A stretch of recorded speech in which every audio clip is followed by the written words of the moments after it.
नमस्कार, exam happy by Jharkhand channel में आपका स्वागत है। तो दोस्तों जुड़ चुका हूं मैं यहां पर आपके लिए जेटेट परीक्षा 2025-26 की तैयारी को लेकर के। तो आप सभी जेटेट का परीक्षा देने के लिए तैयार होंगे। जेटेट परीक्षा बहुत जल्द होने वाली है, तो आप सभी यहां पे क्लासेज के लिए अवश्य जुड़ेंगे। आपको बताते चले, जेटेट में तैयारी को लेकर के बहुत तरह से आपके मन में कौतूहल बना हुआ होगा कि किससे तैयारी करें, कहाँ से तैयारी करें। तो आपको बताते चले, जेटेट परीक्षा में यदि आपको परचम लहराना है तो आप झारखंड राज्य के अनुमोदित पाठ्यक्रम JCERT किताब को पढ़ना कभी भी नहीं भूलेंगे। बाहर का प्रैक्टिस सेट लेकर के यदि आप पढ़ रहे हैं तो वो आपके साथ धोखा हो रहा है, ठीक है। तो आप JCERT जैक का किताब ले लीजिए, जो कि आपको झारखंड राज्य के सरकारी विद्यालयों में मिलते हैं। अगर आपको नहीं मिल पाता है तो हम देखिए यहाँ पे झारखंड राज्य के सरकारी विद्यालय से आपको हूबहू हैंड रिटेन नोट्स डेली बना करके, जो आपका न्यू सिलेबस आया है उसके आधार पर यहाँ पर सभी सब्जेक्ट का, चाहे आप 1 से 5 के शिक्षक हो, चाहे 6 से 8 का शिक्षक हो, सभी की तैयारी करवाते हैं। आप घर बैठे यहाँ पर क्षेत्रीय भाषा छोड़ करके सभी सब्जेक्ट का केवल 500 रुपये में तैयारी कर सकते, जिसके लिए देखिए यहाँ पर आपको मोबाइल नंबर दिया गया है 9631054226 पर आप संपर्क करके यहाँ से सभी कोर्सेज परचेज भी कर सकते हैं, तैयारी भी कर सकते हैं। बहुत सारे कोर्सेज बन गए हैं, तो आप अवश्य संपर्क कर लेंगे, घर बैठे ही तैयारी यहाँ से हो जाएगी। चलिए देखते हैं आगे के विद्रोह का नेतृत्व तो कानपुर से कौन किया? नाना साहब, तात्या टोपे, ए और बी दोनों कोई नहीं, ठीक है। तो 1857 ईस्वी के विद्रोह का नेतृत्व कानपुर से नाना साहब और तात्या टोपे दोनों का नाम आता है, ठीक है। तो राइट आंसर सी, ए और बी दोनों हो जाएगा। लखनऊ से 1857 ईस्वी के विद्रोह का नायक कौन थे लखनऊ में? ठीक है, बेगम हजरत महल, तात्या टोपे, वीर कुंवर सिंह या कोई नहीं, ठीक है। तो यहाँ पे लखनऊ से है। तो आपको एक चीज़ बताया गया था, दिव्या कानपुरना लखबे। क्या बताया गया था? दिव्या कानपुरना लखबे। लख से है देखिए लखनऊ, और बे से है बेगम हजरत महल, यानी लखनऊ से किसने किया? बेगम हजरत महल ने किया। संथाल विद्रोह का नेतृत्व किसने किया? सिंधु, नीलांबर, पीताम्बर, कोई नहीं। तो संथाल विद्रोह का नेतृत्व सिंधु ने किया। किसने किया? सिंधु ने किया। संथाल विद्रोह में सिंधु के साथ कौन कौन शामिल थे? संथाल विद्रोह में सिंधु के साथ कौन कौन शामिल थे? कान्हू, चांद, भैरव, सभी। तो संथाल विद्रोह में सिंधु के साथ कान्हू भी शामिल थे, चांद भी शामिल थे, भैरव भी शामिल थे, यानी राइट आंसर डी हो जाएगा, सभी हो जाएगा, ठीक है। संथाल विद्रोह का राजा कौन था? देखिए संथाल विद्रोह में सभी का अलग अलग पोस्ट मिला हुआ था। सिंधु का अलग पोस्ट था, कान्हू का अलग पोस्ट था, चांद का अलग पोस्ट था, भैरव का अलग पोस्ट था। सब पोस्ट को, सब पद को अभी हम यहाँ पर बता देंगे। तो संथाल विद्रोह का राजा कौन थे? तो संथाल विद्रोह के राजा सिंधु को माना जाता है। मंत्री किसको माना जाता है? तो यहाँ पर देखिएगा पोस्ट पद आपको दिखा देते हैं। संथाल विद्रोह में सिंधु को राजा माना जाता था, कान्हू को मंत्री माना जाता था, चांद को प्रशासक माना जाता था, और भैरव को सेनापति चुना गया था, ठीक है। इसको याद रख लीजिएगा पद को। भारत में पहला चाय बागान कब और कहाँ लगाया गया था? भारत में पहला चाय बागान कब और कहाँ लगाया गया था? 1833 ईस्वी असम में, 1834 ईस्वी असम में, 1835 ईस्वी असम में, 1836 ईस्वी असम में। यहाँ एक देखिए कहाँ लगाया गया थी, तो क्लियर है असम, यानी सबका असम ही होगा। लेकिन कब लगाया गया था? तो इसके लिए 1835 ईस्वी को आप याद कर लीजिएगा। तो 1835 ईस्वी असम में लगाया गया था, ठीक है। कौन सी चाय कंपनी पहली चाय कंपनी थी? असम, टाटा, ताज़ा या लिप्टन, ठीक है। कौन सी चाय कंपनी पहली चाय कंपनी थी? तो राइट आंसर इसका हो जाएगा असम की कंपनी पहली। दूरदर्शन नाटक की रचना किसने की? भारत दूरदर्शन नाटक की रचना किसने की? राजा राम मोहन राय, भारतेंदु हरिश्चंद्र, बाल गंगाधर तिलक या कोई नहीं, ठीक है। तो भारत दूरदर्शन जैसा नाटक का नाम है वैसा ही याद रखिएगा, भारत से भारतेंदु और दूरदर्शा में 10 से हरिश्चंद्र, ठीक है। तो भारत दूरदर्शन नाटक की रचना किसने की है? भारतेंदु हरिश्चंद्र ने किए हैं, ठीक है। अंग्रेजों के धन निष्कासन के सिद्धांत के प्रति कौन सचेत किया? अंग्रेजों ने धन निष्कासन का जो सिद्धांत बनाया था उसके प्रति सचेत किसने किया? राजा राम मोहन राय ने, भारतेंदु हरिश्चंद्र ने, दादा भाई नौरोजी ने या कोई नहीं, ठीक है। देखिए धन निष्कासन सिद्धांत के लिए आपको दादा भाई नौरोजी ने यहाँ पर जो है अंग्रेजों के धन निष्कासन सिद्धांत के प्रति लोगों को सचेत किया था। नव जागरण का अग्रदूत, आधुनिक भारत का जनक, आधुनिक भारत का पिता, नव प्रभात का तारा किसको कहा जाता है? नव जागरण का अग्रदूत, आधुनिक भारत का जनक, आधुनिक भारत का पिता, नव प्रभात का तारा, इतनी सारी उपाधि किसको मिला हुआ है आपको बताना है। इसमें से एक न एक उपाधि आपके एग्जाम में छप जाएगा, ठीक है। ऑप्शन है राजा राम मोहन राय, स्वामी विवेकानंद, आचार्य रामचंद्र विद्यासागर या कोई नहीं, ठीक है।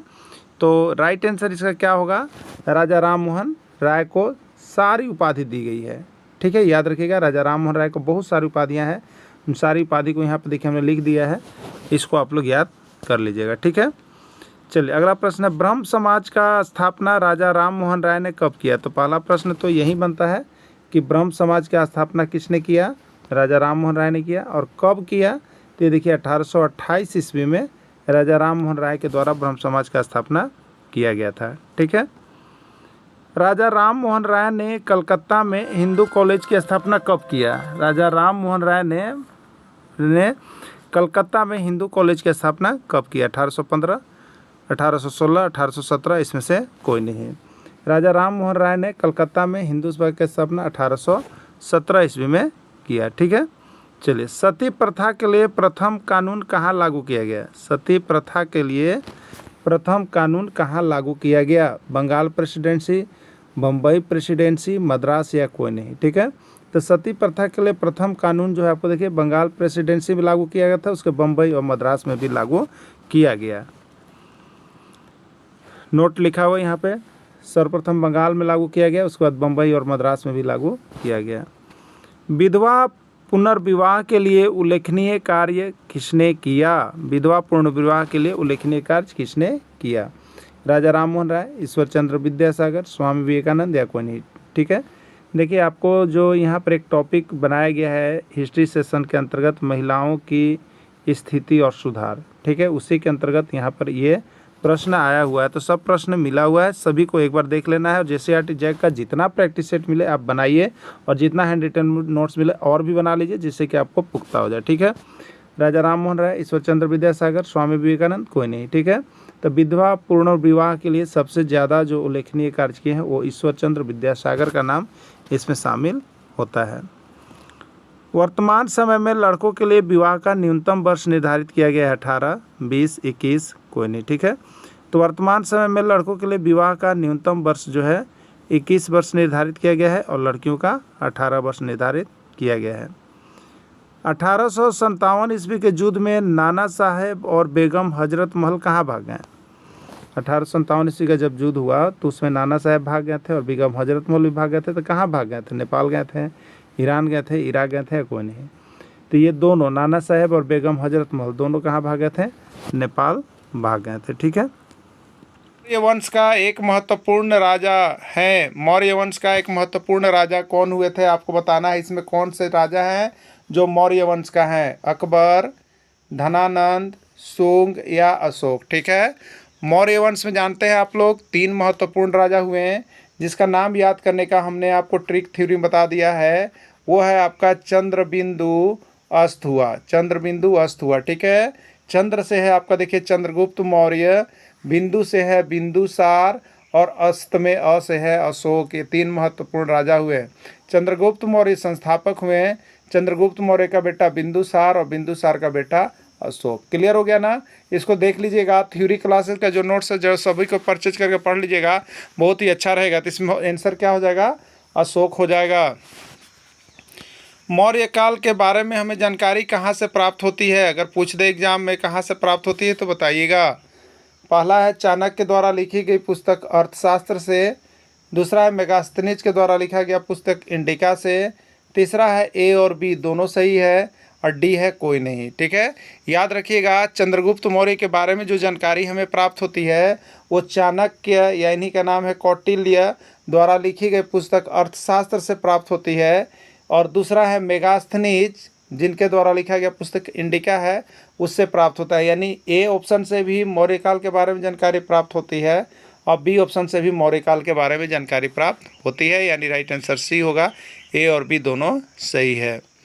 चंद्रगुप्त मौर्य के प्रधानमंत्री का नाम क्या था, बहुत बार पूछा है, आपको बता देते हैं, ठीक है। और देखिए प्रश्न केवल JCERT किताब जैक से है, बाहर का कुछ नहीं बना है, एकदम यही सब प्रश्न देख के जाइएगा, नहीं तो प्रश्न का क्या है यहाँ पर मेला लगा हुआ है। ठीक है, बहुत प्रश्न है जिसे कोई कमी नहीं है, आप पढ़ते पढ़ते थक जाइएगा, लेकिन एक भी एग्जाम में आएगा नहीं। जैसे CRT 10 को पढ़िएगा वहाँ से एक वो आ जाएगा। ठीक है, चंद्रगुप्त मौर्य के प्रधानमंत्री का नाम क्या था? चाणक्य, कौटिल्य, A और B दोनों, या कोई नहीं। ठीक है, तो चंद्रगुप्त मौर्य के प्रधानमंत्री को चाणक्य कहते हैं, चाणक्य का ही नाम कौटिल्य भी है, इसलिए C होगा आंसर, A और B दोनों हो जाएगा। अर्थशास्त्र नामक पुस्तक किसके द्वारा लिखा गया है? बताइए। अर्थशास्त्र नामक पुस्तक किसने लिखा है? कौटिल्य ने लिखा है, चाणक्य ने लिखा है, A और B दोनों सही है, कोई नहीं। ठीक है, तो अर्थशास्त्र नामक पुस्तक किसने लिखा है? तो ये पुस्तक आपको कौटिल्य, चाणक्य, जो भी कहिए, कौटिल्य को ही चाणक्य, चाणक्य को ही कौटिल्य, दोनों नाम मिलेगा तो दोनों मारना है, नहीं तो एक नाम मिलेगा तो एक मारना। ठीक है, तो राइट आंसर C होगा, A और B दोनों होगा। इंडिका नामक पुस्तक किसके द्वारा लिखा गया है? चाणक्य के द्वारा, कौटिल्य के द्वारा, मेगास्थनीज के द्वारा, या कोई नहीं। ठीक है, इंडिका नामक पुस्तक किसके द्वारा लिखा गया? चाणक्य के द्वारा कौन सा? अर्थशास्त्र। कौटिल्य के द्वारा कौन सा? अर्थशास्त्र। मेगास्थनीज के द्वारा कौन सा? इंडिका। ठीक है, इंडिका, तो राइट आंसर C हो जाएगा। सम्राट अशोक के राज्य की राजधानी थी। सम्राट अशोक जो था वो कै प्रांतों बचा हुआ था? 5 प्रांत में बटा हुआ था। ठीक है, उसके राज्य की राजधानी कहाँ थी? तो सम्राट अशोक ने पाटलिपुत्र को बनाया था। ठीक है, पाटलिपुत्र इसका राइट आंसर हो जाएगा। तक्षशिला वर्तमान में है, तक्षशिला जो केंद्र थे इसके 5 प्रांत में, वो अभी वर्तमान में कहाँ है? भारत में है, अफगानिस्तान में है, पाकिस्तान में है, कहीं नहीं, तो ये पाकिस्तान में है। कहाँ पर है?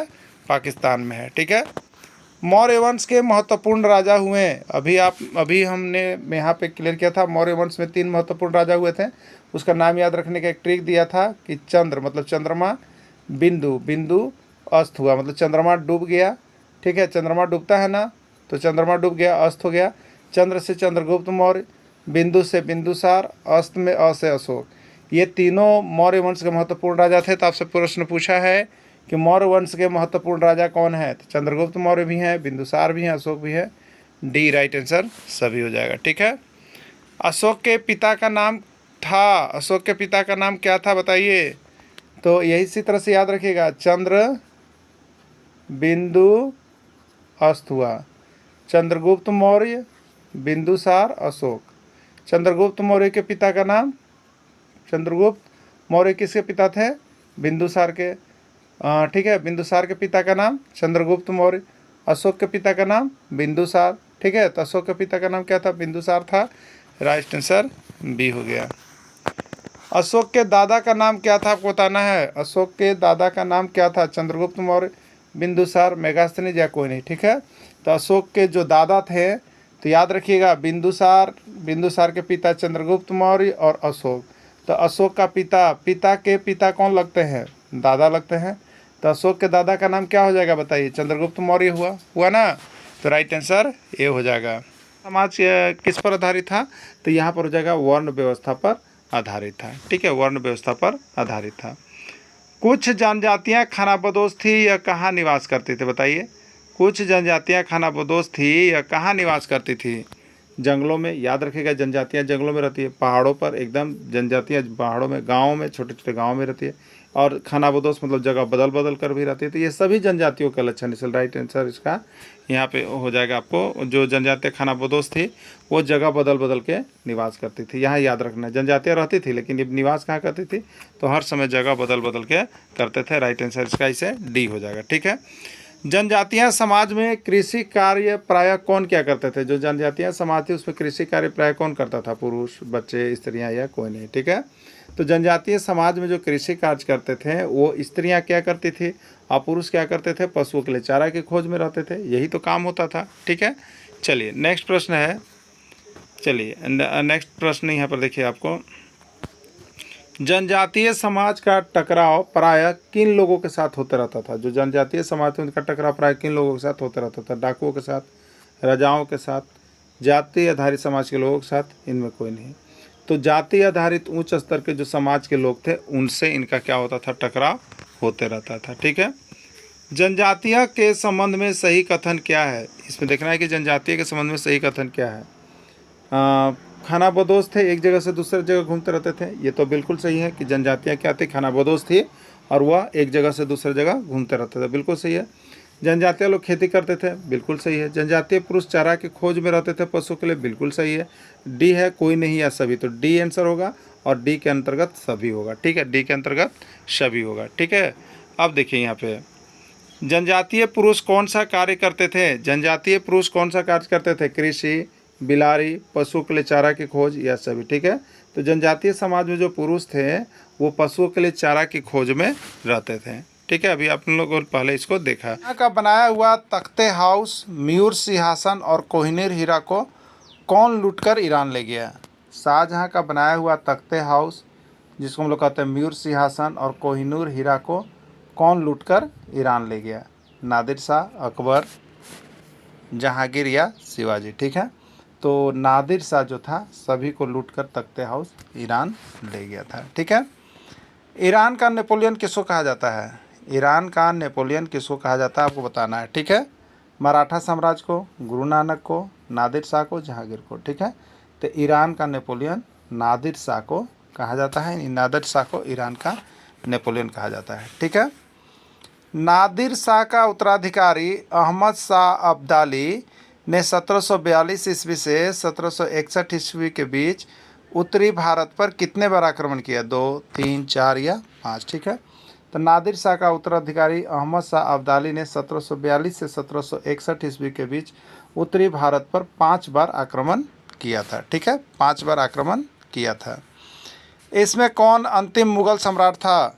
बाबर, अकबर, बहादुर शाह जफर, मोहम्मद शाह। ठीक है, तो इसमें कौन अंतिम मुगल सम्राट था? तो बहादुर शाह जफर जो था अंतिम मुगल सम्राट था। ठीक है, तख्ते हाउस और कोहिनूर हीरा को कौन सा विदेशी आक्रमणकारी भारत से लूट कर ले गया? तैमूरलंग, नादिर शाह, आदिम शाह अब्दाली, कोई नहीं। ठीक है, तो तख्ते हाउस, मयूर सिंहासन और कोहिनूर हीरा, ये तीनों को नादिर शाह ने लूट कर ले गया था। जाटों, राजपूतों, मराठों, सतनामियों तथा सिखों का विद्रोह किस मुगल शासक के समय हुआ था? तो कौन सा ऐसा मुगल शासक था जो सबको चिड़चिड़ा के रखा था और सभी से इनका युद्ध हुआ? तो वो थे आपके औरंगजेब। ठीक है, इसीलिए इसकी मृत्यु के बाद जो है मुगल साम्राज्य का पतन होने लगा। पानीपत का तीसरा युद्ध कब हुआ? 1760, 1761, 1763, 1764। ठीक है, तो पानीपत का तीसरा युद्ध जो है आपका 1761 ईस्वी में हुआ था। 14 जनवरी 1761 ईस्वी को लड़ा गया। किसके बीच लड़ा गया? तो अहमद शाह अब्दाली और मराठा के बीच हुआ था, जिसमें मराठा की हार हुई।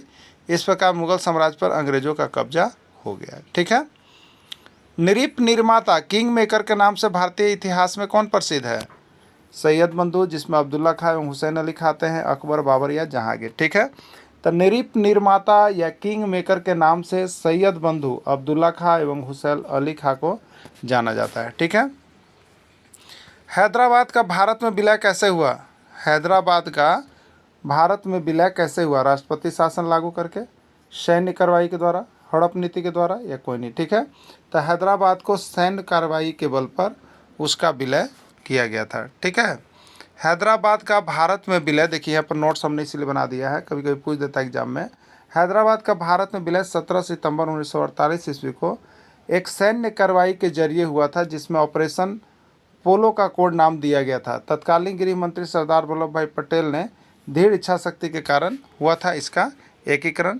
ठीक है, तो एकीकरण के नाम से कौन जाने जाते हैं? सरदार वल्लभ भाई पटेल।